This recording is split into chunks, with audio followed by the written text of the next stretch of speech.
আসসালামু আলাইকুম।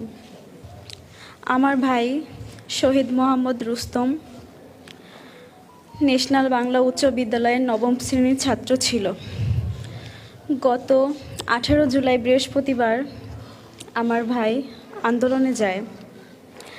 সে ফিরে আসে বাসায় সন্ধ্যার পরে। 10 নাম্বার ছিল, অনেক ঝামেলার পরে সে বাসায় ফিরে আসে। ওর গায়ে সেদিন রাবার বুলেট লেগেছিল। তো ও আসার পর আমার আব্বু আম্মু সবাই ওর সাথে অনেক বুঝাইলো যে তুই এভাবে গেলি, তোর যদি কিছু হয়ে যেত আমাদের কী করতাম। অনেক বোঝানো হয়েছে আমার ভাইকে সেদিন রাতে। তো আমার ভাই সেদিন কিছু বলে নাই, চুপচাপই ছিল। তো আমার বাবা মা বুঝে গেছিলো হয়তো ও যাবে না। তার মাঝখানে একটা কথা বলেছিল, যে কথাটা আমাদের এখনও মনে আছে, বা যেটা সবসময় মনে থাকবে।